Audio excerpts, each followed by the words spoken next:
देश को आजाद कराने में तमाम सपूतों ने अपनी कुर्बानी दी।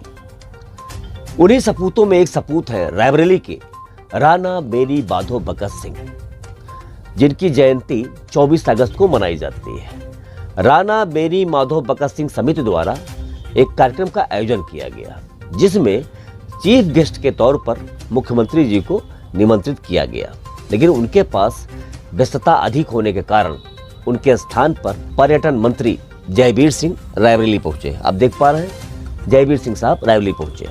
यहाँ पर आपको एक शिलापट दिख रही होगी। इस शिलापट में लिखा है, सूबे के मुखिया का नाम सबसे ऊपर लिखा है, उसके बाद माननीय जयवीर सिंह का नाम लिखा हुआ है, उसके बाद लिखा है सदर विधायिका अदिति सिंह। जबकि इस पूरे कार्यक्रम में स्वतंत्र प्रभार राज्य मंत्री, जो कि जिले के चिराग कहे जाते हैं, दिनेश प्रताप सिंह जी का नाम नदारत रहा। जैसे ही शिलापट पर उनका नाम नदारत हुआ, वैसे ही रायबरेली की राजनीति गर्मा गई।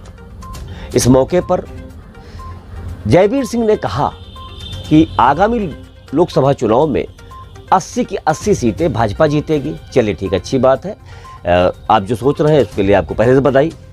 मंत्री जी ने चंद्रयान 3 की सफलता के लिए सभी वैज्ञानिकों को बधाई दी और मंत्री जी ने चंद्रयान 3 के लिए सभी वैज्ञानिकों को आभार व्यक्त किया और बधाई दी। देशवासियों से भी कहा कि ये हमारे विकसित देश का विकासशील होने का पहला चरण है। चलिए साहब, सब कुछ अच्छा रहा, बहुत बढ़िया मंत्री जी का प्रोग्राम रहा, बहुत अच्छा कार्यक्रम रहा और बहुत अच्छा जो है कई ऐसी जो है योजनाओं का शिलान्यास किया, जिससे जो है रायबरेली जिले का विकास होगा। लेकिन सवाल एक उठता है, रायबरेली जिले के चिराग कहे जाने वाले स्वतंत्र प्रभार राज्य मंत्री दिनेश प्रताप सिंह का नाम नदारत क्यों हुआ? इस पर जब मीडिया ने सवाल खड़े किए तो मंत्री जी ने क्या कहा, पहले वो सुनिए आप। स्थानीय मंत्री एक जना करेगा तो अच्छा रहेगा। स्थानीय मंत्री का नाम यहाँ से गायब कर दिया गया शिलापट। उसमें साफ निर्देश दे दिए गए हैं, आज ही कायदा संस्थाओं कर दी, कहीं कोई त्रुटिवश हुआ है उसको चेंज करा जाएगा। मंत्री का नाम बिल्कुल रहेगा, शिष्टाचार में भी है, प्रोटोकॉल में भी है और माननीय मंत्री है उत्तर प्रदेश के, और वो निश्चित रूप से उसमें रहेगा। मंत्री जी, आपने कह दिया गलती से हो गया। अरे साहब, इतने बड़े मंत्री और रायबरेली जिले के चिराग का नाम गलती से कैसे छूट सकता है? ये गलती इतनी बड़ी गलती है कि ये हो ही नहीं सकती थी, और वो भी शिलापट पर। चलिए, आपने कहा कि इसको सुधार किया जाएगा, तो क्या ये शिलापट फिर चेंज किया जाएगा? फिर से प्रोग्राम होगा क्या? फिर से आप आएंगे साहब?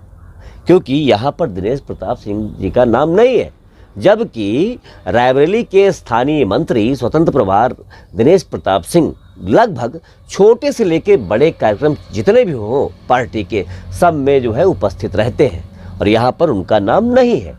इसलिए ये पूरे जिले में एक चर्चा का केंद्र बना हुआ है, चर्चा का विषय बना हुआ है, क्योंकि 2024 के जो लोकसभा चुनाव है वो भी नज़दीक है। ऐसे में मंत्री जी से जब पूछा गया कि मंत्री जी आपका नाम नहीं है, तो बड़े ही सहज स्वभाव में उन्होंने जवाब दिया कि मेरा उद्देश्य था कि अपने राणा बेनी माधो भगत सिंह की जयंती में शामिल होना, ना कि नाम लिखवाना।